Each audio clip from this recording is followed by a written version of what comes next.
I hate time. It dominates all of our time, all the time, and apparently our sentences too. I've used the word time 3 times already.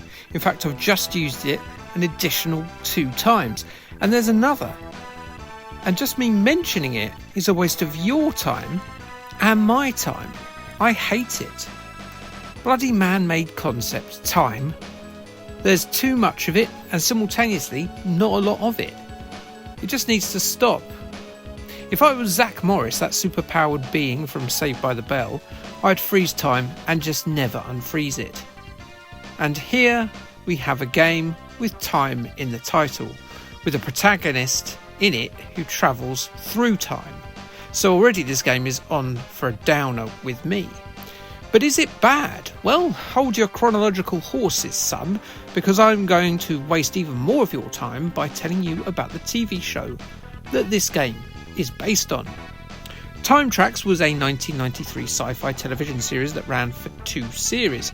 It was produced by a combination of Warner Brothers, Lorimar Television and Gary Nardino Productions and was shown on primetime in the States and ITV in the UK. Experienced sci-fi collaborators Harve Bennett, Jeffrey K. Hayes and Grant Rosenberg created the series between them, with most of the filming taking place in Queensland, Australia, which stood in for Washington DC. Why? Because Washington was feeling under the weather and couldn't make it to the studio that day. I don't know. The premise of the show is remarkably similar to that of the movie Time Cop, but this was released before Time Cop, before Jean-Claude Van Damme says anything, so shut it, mate. It is the year 2193, not now, but in the show, before you start fretting that you slept in and you're late for work and the funerals of your entire family and friendship group. Darian Lambert is a detective who is sent back in time to the year 1993, to a parallel universe, which just so happens to be our universe, to apprehend as many runaway wrong-uns as humanly possible. Good, cheers Darian, that's much appreciated, thanks. He gets here by using a device called the Trax, which just so happens to be the name of this franchise, Time Trax. Well, I never. Darian carries with him an advanced computer called Selma, a credit card-sized computer that interacts with our hero in the form of a hologrammatic lady, and he carries with him also a small weapon that stuns his quarry. Captain Darian Lambert is portrayed by Dale Midkiff, who is perhaps most famous as the lead in the original movie adaptation of Pet Sematary, with the Selma role taken by Australian actress Elizabeth Alexander, who was also in a Stephen King adaptation, that being the TV 2-parter Salem's Lot. Oh, and Home and Away, which wasn't written by Stephen King, and if it was, he wouldn't have set it in Australia, he'd have set it in bloody Maine, like he always does. The top 5 critics who reviewed the show gave it an aggregate score of 40% on Rotten Tomatoes, which might explain how it didn't progress beyond 1994. In terms of proving itself, it ran out of time. Haha. The game was produced and released by Malibu Games in April 1994, between the first and second series. We've covered one of their games before, that being the fellow 90s sci-fi television show SeaQuest DSV. This one has a bit less seawater in it, but not zero seawater, but we'll come back to that in a bit. What's worth noting is while this was a Super Nintendo exclusive, it was also planned to be released on the Sega Megadrive or Genesis, depending on how you want to say it. This version was dropped when GameTech acquired the company, but we eventually got the ROM of it in 2013 when a lovely employee of the time released it onto the internet. It's largely similar in design, but is most notable for its sound, which is different from the Super Nintendo version. It used an advanced sound driver designed by Dean Belfield, which was never used before or after. The music on this version was composed by industry legend Tim Follin, responsible for the absolute bangers on Rock and Roll Racing, NES Silver Surfer and Solstice. In this action platformer, you're tasked with putting yourselves in the shoes of Darien, which will make you feel like a stupid, unfit blob of wasted potential should you sit there and watch the lengthy intro sequence.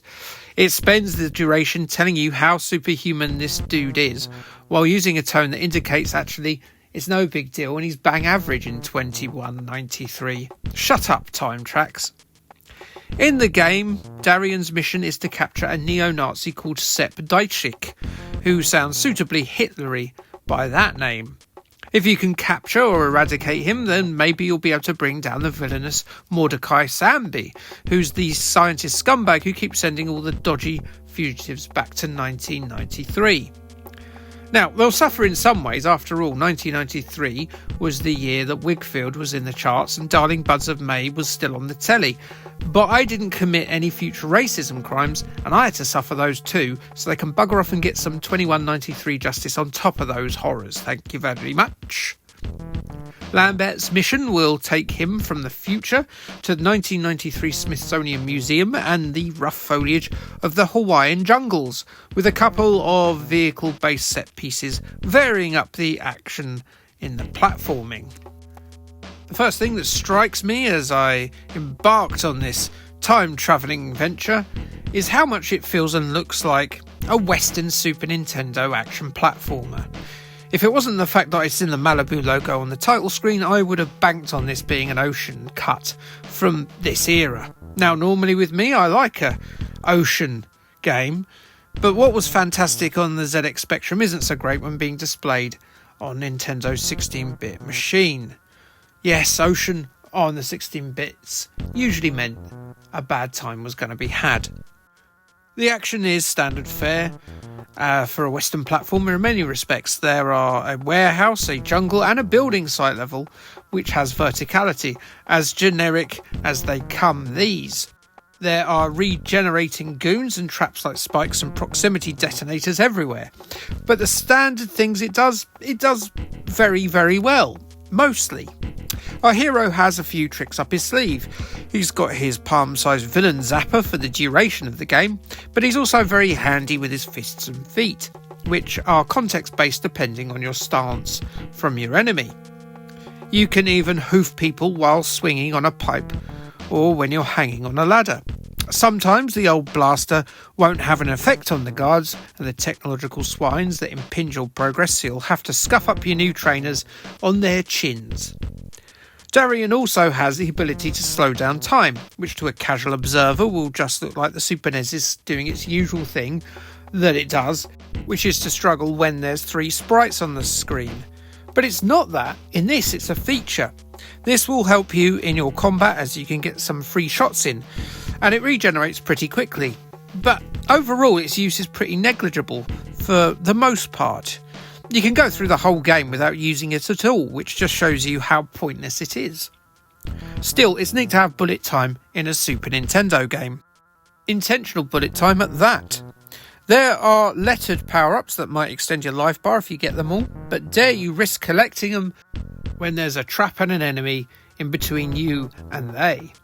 Probably the best parts of the game are the 2 vehicle-based levels. One on a bike and one on a Sea-Doo, or jet ski if you prefer to use the brand name. In these, you'll be taking on airbound vehicles that very much want you to not take their neo-Nazi boss back to his own time. These are pretty good fun, and they reminded me a lot of the motorbike section from Sly Spy. Weirdly, these are the only part of the game where you can pick up power-ups for your gun, which is very odd for a game like this. Probably the best bit of the game, though these bosses are absolute bullet sponges, demanding you hit every single inch of their floor-facing surfaces before they're destroyed. This can take ages and be very frustrating, as can a lot of the platforming sections of the game. The movement of Lambert may look fluid, but he doesn't always grab hold of the overhanging pipes and he'll end up with a spike up the exit, only part of your anatomy. There are times when you really should be able to shoot in directions other than directly left or right, but you cannot. Additionally, there are some traps like the falling masonry on certain levels and different explosives which seem pretty much unavoidable at times when you leap into the air to their platform. And as health-giving burgers are thin on the ground, you'll struggle to make a great deal of progress. Enemies will respawn within a couple of seconds of you eradicating them. Give me a bit of a rest, fellas. There's a good chap. I've only been able to share footage from the entire game by utilising action replay codes. Otherwise you'd be looking at a lot of video from the first and second level. I'm sure there are skilled players who get deep into this game without using action replay codes, but I'm known to be largely useless and will cheat my way to any shortcuts. So, should you make the trip through time and play Time Trax? Maybe. It's got good presentation for a Western platformer with smooth animation and a few swish uses of Mode 7. It will give you a decent challenge, but as I previously mentioned, perhaps not in the right way. When games like Contra 3 and Castlevania 4 exist on the same format and came out years before, why would you bother with Time Trax? CMVG gave it a lofty 89% in their July 1994 edition. They said it's challenging, absorbing and lots of fun to play. One of the best platform beat-em-ups on the SNES. GamePro also gave it high praise in April of the same year. They said, this action platform game tests your shooting eye and serves up loads of hidden bonuses to keep you digging. A 90% from them. They've both been very generous indeed. It's at best a 7 out of 10 from me. I don't feel I've wasted my time with it, but I hope you feel that you've not wasted your time by watching this video. If you do, but of course you don't mind, then please join us in the next video in this series when we'll be looking at gladiators. Do you have the power of them? I don't. Like, subscribe, and K thanks, bye.